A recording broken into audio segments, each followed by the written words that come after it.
반갑습니다. 이상원 교수입니다. 오늘은 10계명 강의 14번째 시간 제5계명을 다루는 시간입니다. 오늘은 6가지 주제에 대해서 같이 생각해 보겠습니다.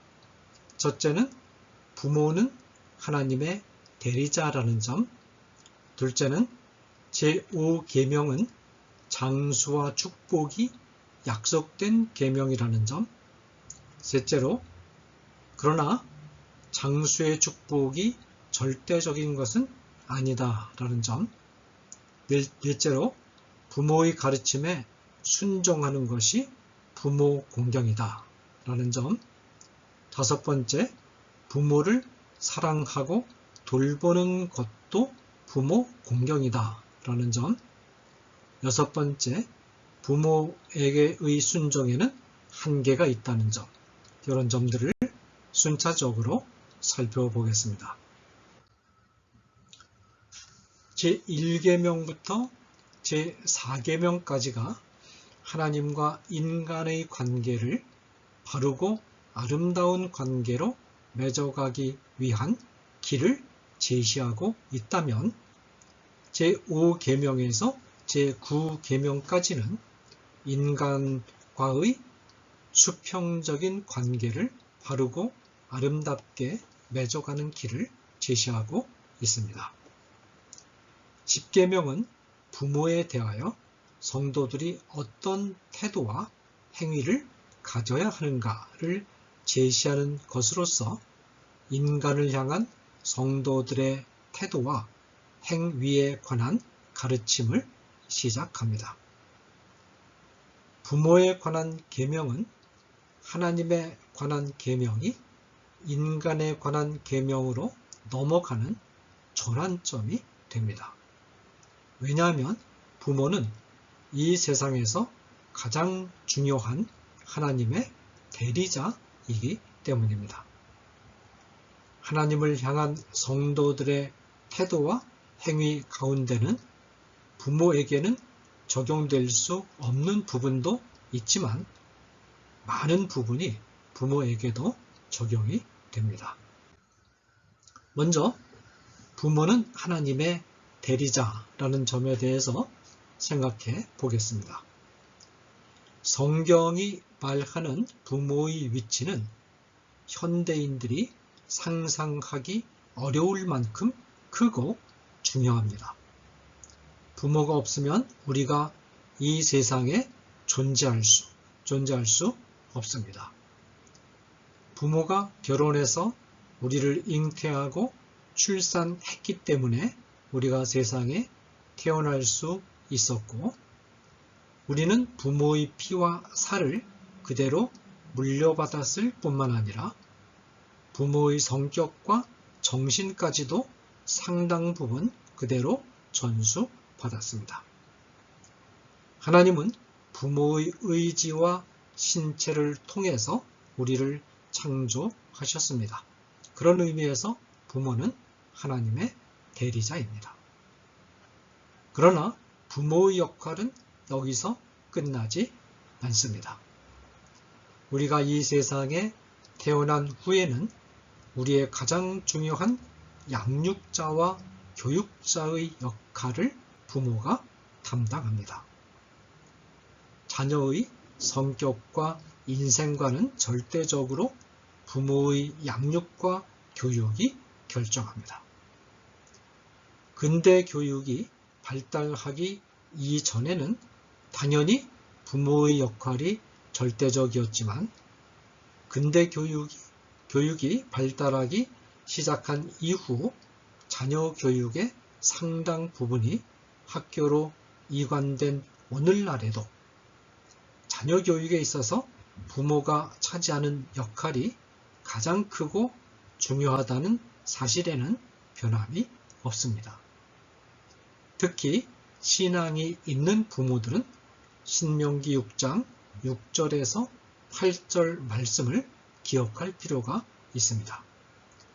오늘 내가 네게 명하는 이 말씀을 너는 마음에 새기고 네 자녀에게 부지런히 가르치며 집에 앉았을 때에든지 길을 갈 때에든지 누워있을 때에든지 일어날 때에든지 이 말씀을 강론할 것이며 너는 또 그것을 내 손목에 메어 기호를 삼으며 내 미간에 붙여 표를 삼고 또 내 집 문설주와 바깥문에 기록할지니라. 이 말씀처럼 신앙이 있는 부모에게는 하나님을 대리해서 자녀에게 하나님의 말씀을 가르치는 의무가 부여됩니다. 자, 두 번째 주제는 제5계명은 장수와 축복이 약속된 계명이라는 것입니다. 제5계명은 계명에는 다른 계명에 없는 중요한 특징 하나가 추가되어 있습니다. 출애굽기와 신명기에 기록된 제5계명은 이렇게 되어 있습니다. 내 부모를 공경하라. 그리하면 내 하나님 여호와가 내게 준 땅에서 내 생명이 길리라. 출애굽기 10장 12절. 또 신명기 5장 16절에 너는 내 하나님 여호와께서 명령한 대로 내 부모를 공경하라. 그리하면 내 하나님 여호와가 네게 준 땅에서 내 생명이 길고 복을 누리리라. 두 곳에 기록된 제5계명에는 제5계명을 지킬 때 그 보상으로서 현세 안에서 받을 축복이 구체적으로 제시되어 있습니다. 구체적인 보상은 장수의 축복입니다. 부모 공경에는 생명이 길고 복을 누리는 상급이 뒤따릅니다. 하나님의 계명을 지키면 이 세상에서도 많은 축복을 받는다는 사실은 제2계명을 다룰 때 이미 살펴본 바 있습니다. 하나님의 계명을 지키는 것은 천대에 이르기까지 하나님의 은혜를 보장받는 첩경이 됩니다. 이것은 매우 일반적인 방식으로 표현된 축복입니다. 이에 비해서 부모 공경에 뒤따르는 축복은 아주 구체적입니다. 구체적인 축복이 특별히 명시된 계명은 부모 공경의 계명밖에 없습니다. 이 사실은 부모 공경이 인간과 인간의 관계에서 얼마나 중요한 비중을 차지하는가를 보여줍니다. 부모를 공경할 때 어떻게 장수의 축복이 뒤따르게 될까요?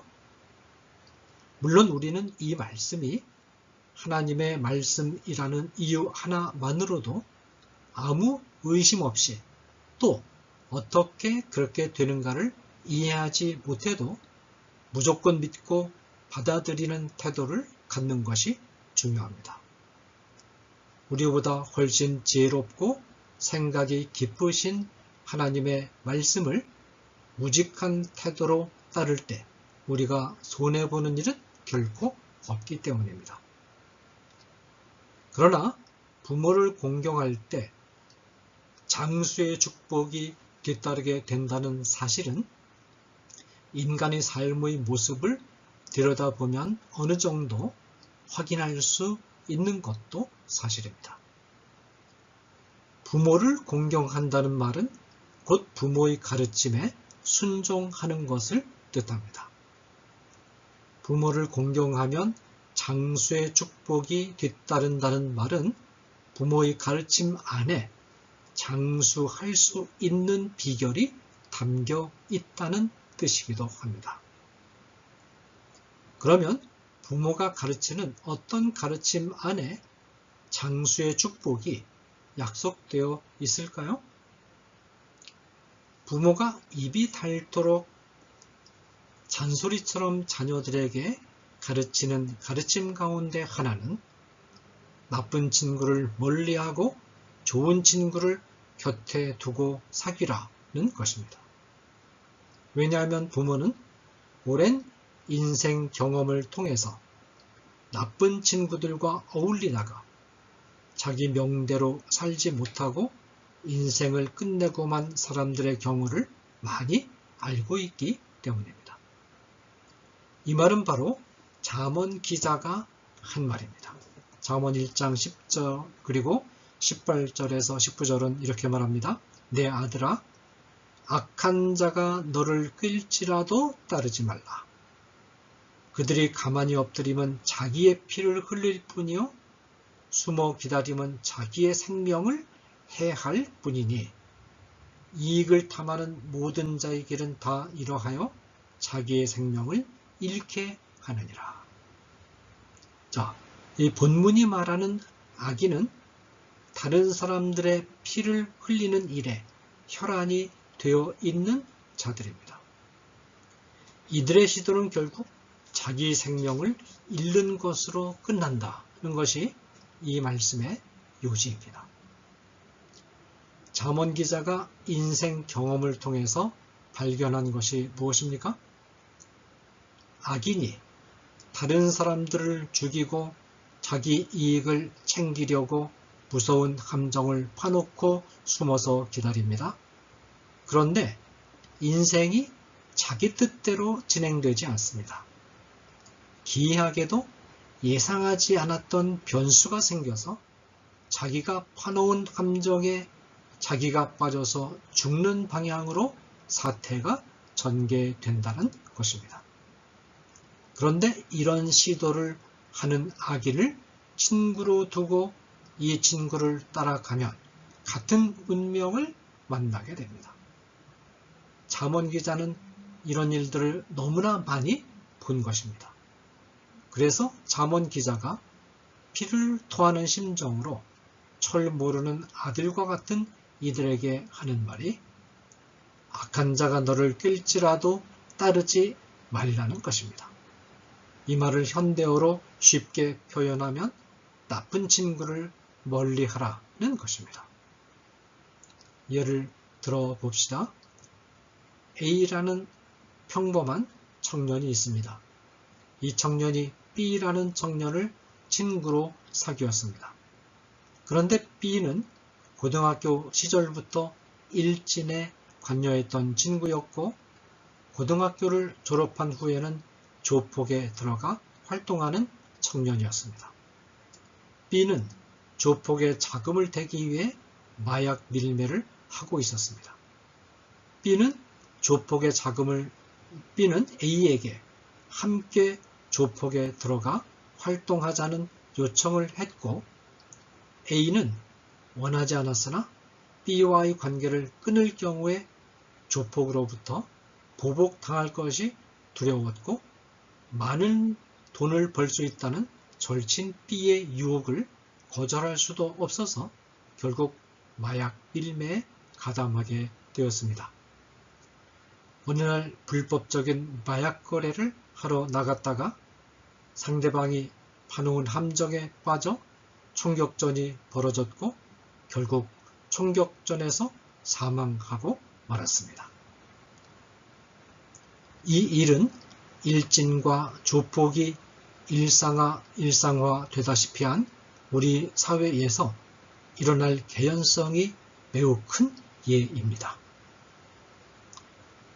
A라는 청년의 부모님은 아마도 A에게 나쁜 친구를 멀리해야 한다는 잔소리를 많이 했을 것입니다.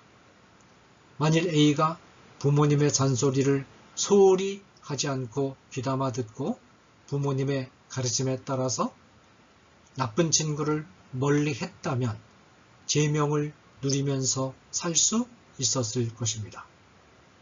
어떻습니까? 부모님의 잔소리 안에 제 명대로 누리고 살 수 있는 장수의 비결이 숨어 있지 않습니까?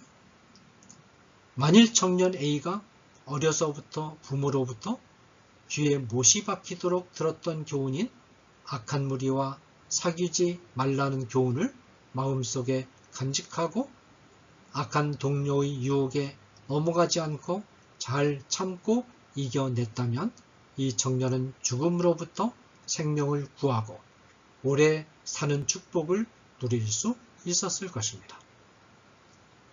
자식이 악한 무리에 끼어들지 않도록 3번이나 이사를 한 맹모 삼천지교의 가르침도 결국은 자식의 생명을 보호하기 위한 깊은 지혜의 표현입니다. 부모들이 자녀들에게 입이 닳도록 주는 또 다른 교훈 가운데 하나는 불륜한 성관계를 갖지 말고 거리의 여자들과 어울리지 말라는 것입니다. 성적으로 불결한 여자나 남자들과 어울려서 생활하다가 성병을 얻거나 에이즈에 걸리거나 지나치게 체력을 소모하게 되면 생명이 단축될 위험이 크기 때문입니다. 한 TV 방송을 통해서 보도되었던 사건입니다만 가출한 어느 소녀가 단란주점에 고용되어 술 시중을 들던 중에 너무나 많은 술을 마시고 무리한 성생활을 거듭하다가 몸이 망가져서 사망하고만 사고가 있었습니다. 잠언 기자는 부모의 마음으로 자녀에게 같은 권고를 줍니다. 지혜가 또 너를 음녀에게서 말로 호리는 이방 계집에게서 구원하리니 그의 집은 사망으로 그의 길은 수월로 기울어졌나니 누구든지 그에게로 가는 자는 돌아오지 못하며 또 생명길을 얻지 못하느니라. 잠언 2장 16절 18절에서 19절 말씀입니다. 이제 아들들아 내 말을 듣고 내 입의 말에 주의하라. 내 마음이 음녀의 길로 치우치지 말며 그 길에 미혹되지 말지어다. 대저 그가 많은 사람을 상하여 엎드러지게 하였나니 그에게 죽은 자가 허다하니라. 그의 집은 수월의 길이라 사망의 방으로 내려가느니라. 잠언 7장 24절에서 27절 말씀입니다. 이 밖에도 부모들이 평범하게 자녀들에게 주는 교훈들 곧 게으르지 말라, 정직하게 살아라 라는 교훈들이 모두 이 세상에서 제명대로 살지 못하고 죽을 수 있는 위험으로부터 자녀를 보호하고 보다 안전하고 평안하게 제명대로 살 수 있는 길을 가르쳐주는 것들입니다. 그러므로 부모의 교훈을 쓸데없는 잔소리로 알고 무시하는 사람은 정말로 어리석고 미련한 사람입니다. 잠언은 이렇게 말합니다. 그는 훈계를 받지 아니함으로 말미암아 죽겠고 심히 미련함으로 말미암아 혼미하게 되느니라. 잠언 5장 23절 말씀. 부모가 자녀의 등교나 출근 시에 차 조심해라, 아무 것이나 집어먹지 말아라, 불 조심해라 라고 입이 닳도록 말하는 것은 자녀를 죽음으로부터 보호하고 오래 살 수 있도록 하기 위한 것입니다. 부모는 아들이 회사를 경영하는 사장이든 정부의 고위 공무원이든 집을 나설 때 얘야 길 건널 때 교통신호를 잘 보고 건너라, 차 조심해라 라는 잔소리를 잊지 않습니다. 사장이고 고위 공직자라고 해서 교통사고가 피해가지 않습니다. 잠시 방심한 사이에 목숨이 날아갑니다. 이런 사정을 많이 경험한 부모님이 어떻게 잔소리를 하지 않을 수 있겠습니까? 지금은 사용하지 않지만 옛날에는 양잿물로 빨래를 하는 일이 있었는데 어린아이들이 실수로 양잿물을 마시고는 식도와 위가 상하고 심지어는 죽는 사고까지 있었습니다. 또 어린아이들이 집에서 가스레인지 등을 잘못 조작해서 불이 나는 사고가 종종 일어납니다. 그러므로 우리는 부모의 가르침을 주의 깊게 듣고 따르는 것이 곧 장수하는 것이다 라는 제5계명의 약속이 진리임을 확신할 수 있습니다. 자, 그 다음에 다룰 주제는 그러나 장수의 축복은 절대적인 것은 아니라는 것입니다. 여기서 우리는 부모를 훌륭하게 공경한다고 해서 장수의 축복이 항상 따라온다고 생각해서는 안 된다는 점도 같이 유념할 필요가 있습니다. 물론 하나님은 부모를 공경하는 자에게 장수의 축복을 주기를 기뻐하시며 부모의 가르침을 성실하게 잘 들음으로써 생명을 보호받고 오래 사는 것은 하나님의 은총을 받은 결과임이 분명합니다. 그러나 우리는 하나님이 성도들에게 짧은 생애만을 살도록 허락하실 때가 있으며 이때 하나님께서 짧은 생애만을 살도록 허락하시는 것도 하나님의 은총과 사랑의 표현일 수 있다는 것을 받아들일 수 있는 마음의 여지를 항상 가지고 있어야 합니다. 이 세상을 살다 보면 부모를 잘 공경하고 하나님의 계명도 성실히 지키려고 애쓰는 의로운 백성이 오히려 일찍 죽고 악인이 장수하고 형통하는 경우가 있습니다. 따라서 욥과 솔로몬은 이렇게 한탄합니다. 어찌하여 악인이 생존하고 장수하며 세력이 강하냐? 그들의 날을 행복하게 지내다가 잠깐 사이에 수월에 내려가느니라. 욥기 21장 7절 13절 말씀입니다. 잠깐 사이에 수월에 내려간다는 말은 건강하게 살다가 어느 한순간에 갑자기 죽는다는 말입니다. 잘 죽는 것도 복이라고 했는데 죽는 순간까지 건강하게 지내다가 갑자기 죽는 것처럼 복된 일이 어디에 또 있겠습니까? 그런데 악인이 형통하게 지내다가 잘 죽는 반면에 오히려 의인은 악인의 학대를 받는 일이 현실 속에서 벌어지기도 합니다. 내가 다시 해 아래에서 행하는 모든 학대를 살펴보았도다. 보라, 학대받는 자들의 눈물이로다. 그들에게 위로자가 없도다. 그들을 학대하는 자들의 손에는 권세가 있으나 그들에게는 위로자가 없도다.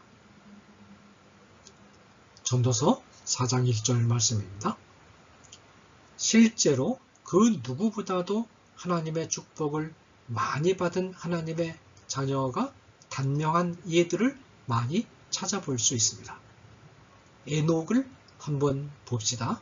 에녹 당시 사람들은 1000년 가까운 세월을 살았는데 에녹은 이들이 산 세월의 3분의 1을 조금 넘는 365년밖에 살지 못하고 세상을 떠났습니다. 오늘날로 말하자면 한창 꽃다운 나이인 30대에 세상을 떠난 셈입니다. 그러나 에녹은 그 누구보다도 하나님의 사랑과 축복을 많이 받은 사람이었습니다. 아마도 하나님은 에녹 시대 이후에 이 세상에 찾아올 재앙, 곧 노아의 홍수를 겪지 않도록 배려하신 것 같습니다. 같은 사건이 요시야 왕 때도 있었습니다.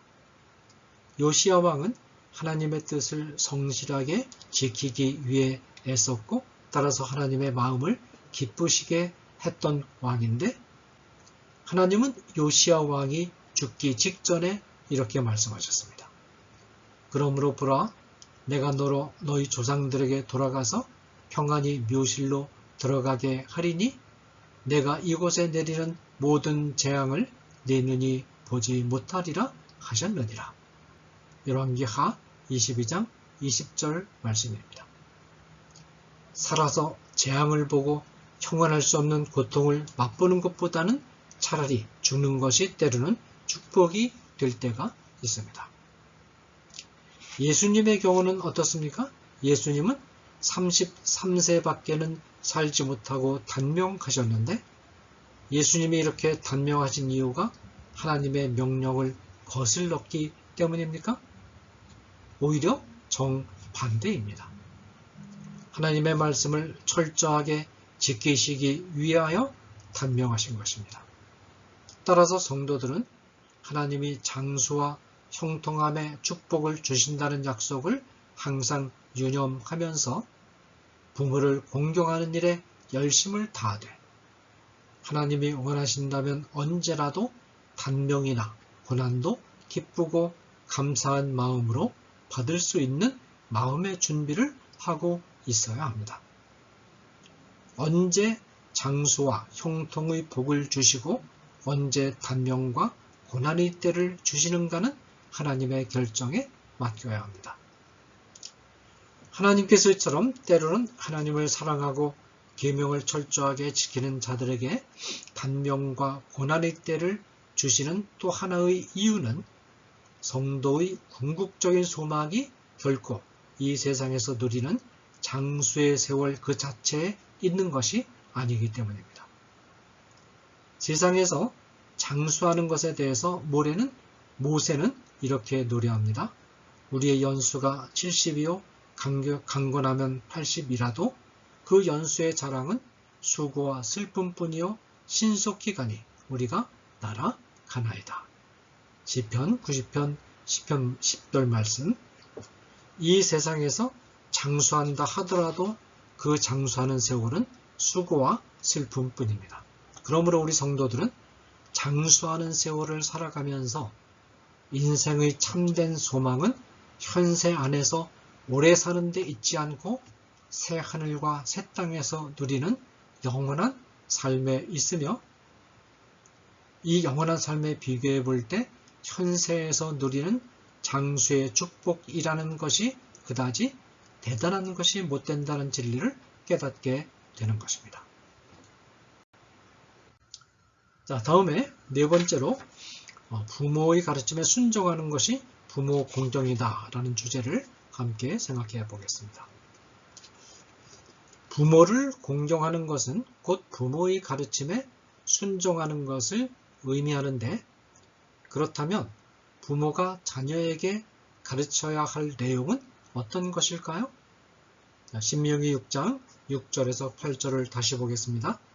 오늘 내가 네게 말하는 이 말씀을 너는 마음에 새기고 네 자녀에게 부지런히 가르치며 집에 앉았을 때에든지 길을 갈 때에든지 누워있을 때에든지 일어날 때에든지 이 말씀을 강론할 것이며 또 너는 그것을 내 손목에 메어 기호를 삼으며 내 미간에 붙여 표를 삼고 또 내 집 문설조와 바깥문에 기록할지니라.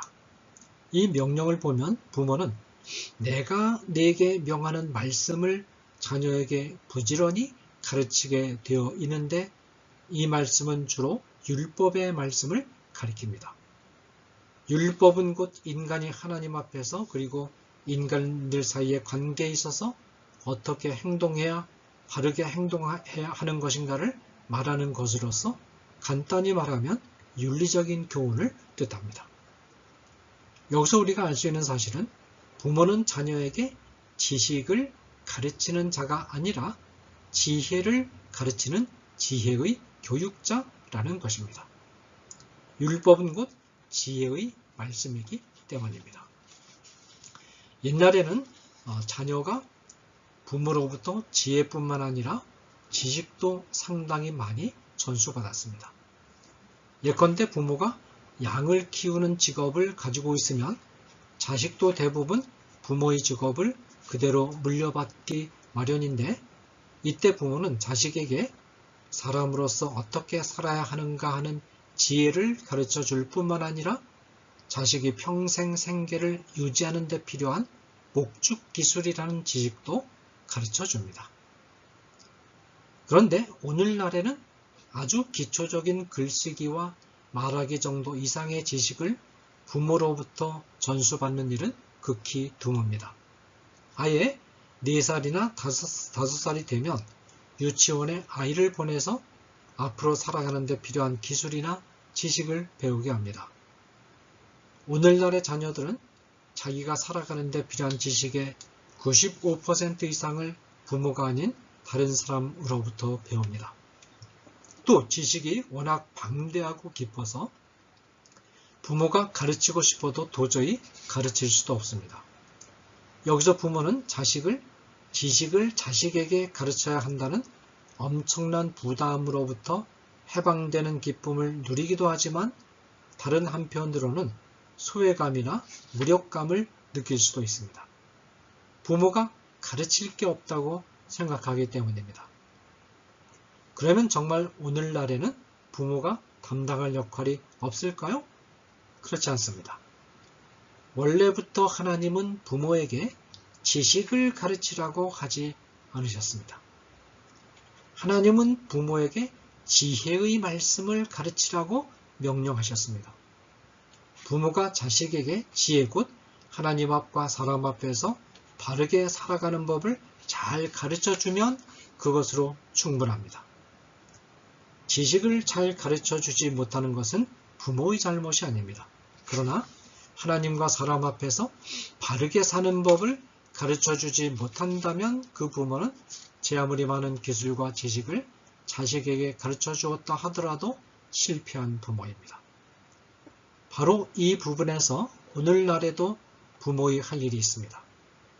지혜는 지식의 많고 적음과 상관이 없습니다.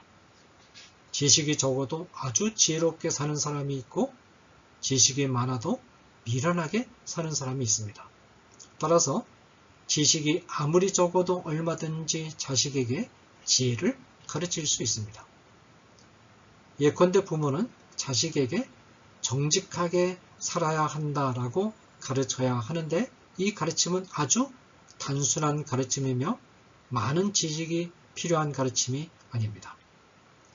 이 가르침을 자식에게 바르게 가르쳐야 자식이 사람답게 바르게 살 수 있는데 이 단순한 가르침을 부모들이 가르치지 않고 가르치는 것을 부담스러워하고 어려워하며 이 단순한 가르침 하나를 자식에게 제대로 못 가르쳐서 결국 자식의 장래를 망쳐 놓는 일이 있습니다. 지금 이 시대는 지식은 어마어마하게 늘어나고 있지만 지식이 늘어나는 것에 비례해서 지혜도 같이 늘어나는 것이 아니라 지혜는 오히려 자꾸만 위축되고 줄어드는 시대입니다. 따라서 자식에게 지혜를 가르쳐야 할 부모의 역할이 그 어느 때보다도 더 중요해진 시점이 되었습니다. 더욱이 신앙의 부모에게는 하나님 앞에서 바르게 사는 법, 바르게 신앙생활을 하는 법을 가르쳐야 할 자녀에게 가르쳐야 될 중요한 사명이 있습니다. 한편 자녀는 부모가 주는 지혜의 가르침을 주의 깊게 들어야 합니다. 공경하라는 말은 상대방의 말을 무겁게 여기라는 뜻입니다. 자녀는 부모가 주는 지혜의 가르침을 아주 무겁게 여겨야 합니다. 구약시대 때 부모의 가르침을 업신여기면서 부모에 대항하는 자녀는 사형선고를 받아야 했습니다. 자기의 아버지나 어머니를 저주하는 자는 반드시 죽일지니라. 출애굽기 21장 17절 말씀입니다.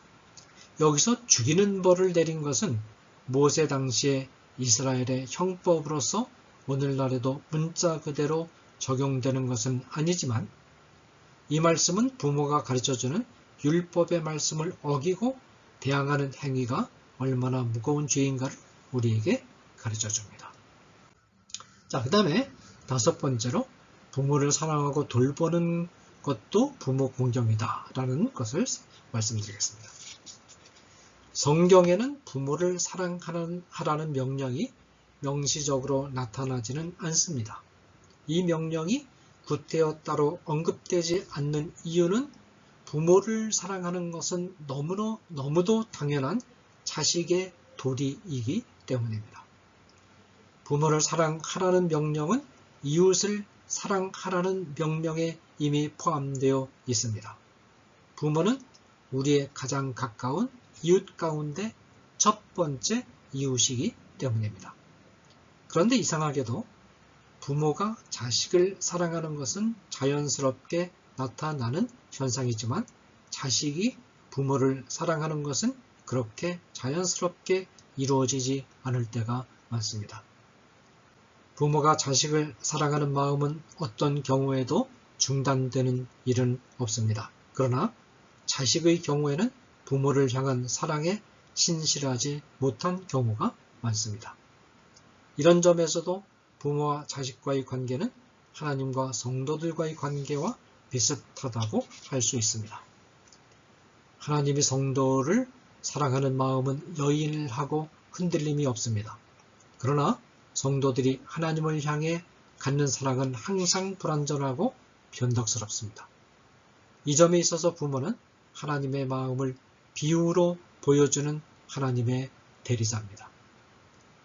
하나님이 성도를 사랑하는 것은 하나님의 성품상 자연스럽게 나타나는 현상이지만 성도가 하나님을 사랑하는 것은 의지적인 결단이 필요한 일입니다. 자연스러운 성품을 따라가면 하나님을 사랑할 수 없고 자연적인 성품을 거스르면서 말씀을 읽고 기도하는 가운데 성령의 능력을 받고 그 힘을 의지해서 결심을 굳게 해야 하나님을 사랑할 수 있는 것처럼 부모의 자녀 사랑은 하나님의 성도 사랑만큼 자연스러운 것은 아니지만 상당할 정도로 자연스럽게 나타나지만 자녀의 부모 사랑은 부모의 은혜를 기억하고 자녀의 도리를 생각하고 의지를 굳게 다져야만 비로소 가능합니다. 자녀의 부모 사랑도 아가페의 마음이 있어야 가능합니다. 아가페는 두 가지 의미를 지닙니다. 하나는 호감을 받을 만한 조건을 갖추지 못한 상대방을 호감을 받을 만한 자격이 있는 자로 대우해 주는 것입니다. 다른 하나는 자기를 희생하고 다른 사람의 유익을 구하는 태도입니다. 이 두 가지 요소들을 부모에게 적용해 봅시다. 첫째로 부모가 호감을 받을 만한 조건을 상실하게 될 때가 있습니다. 부모가 경제력이 약해서 자녀들을 도와야 할 때 제대로 돕지 못할 때가 있습니다. 심지어 돈이 없어서 학교 공부도 제대로 지원하지 못할 경우도 있습니다. 부모가 연로해서 부모 역할을 제대로 담당하지 못하고 다른 사람에게 의존적인 존재가 될 때가 옵니다. 이와 같은 때도 자녀는 아가페의 사랑으로 부모에 대한 공경을 잃지 않도록 해야 합니다. 동시에 자녀는 부모에게 경제적 지원을 할 필요가 있을 때 자기 생활비를 어느 정도 희생할 것을 각오하고 부모를 도울 수 있어야 합니다. 이제 마지막으로 부모 순종에 한계가 있다는 말씀을 드리겠습니다.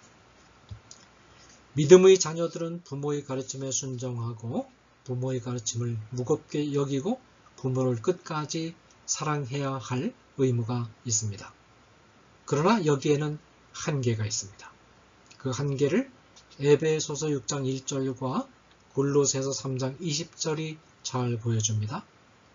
자녀들아 주 안에서 너희 부모에게 순종하라 이것이 옳으니라.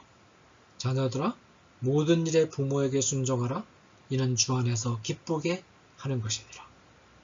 그 한계는 주 안에서 순종하라는 것입니다.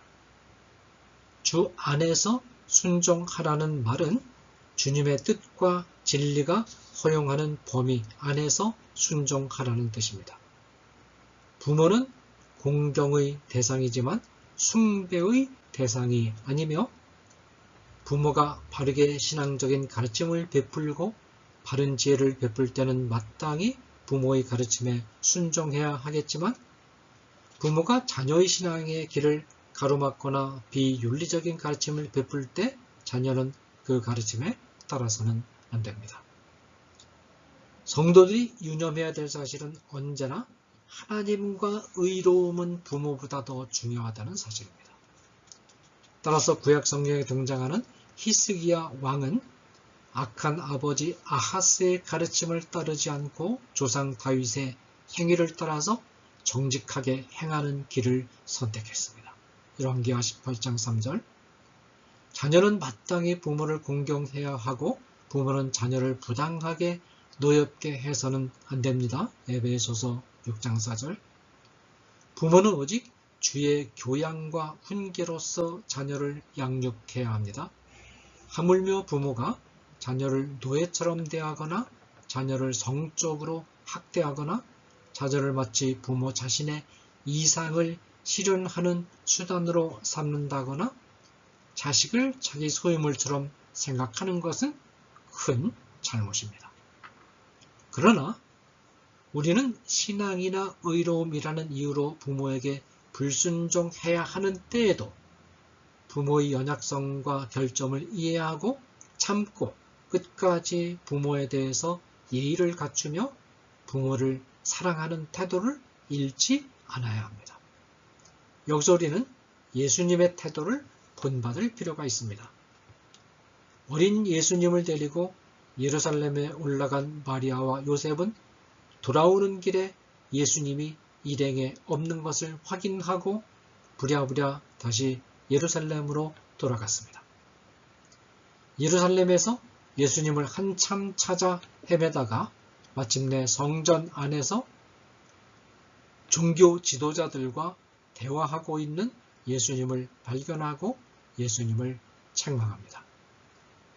그의 부모가 보고 놀라며 그의 어머니는 이르되 아이야 어찌하여 우리에게 이렇게 하였느냐?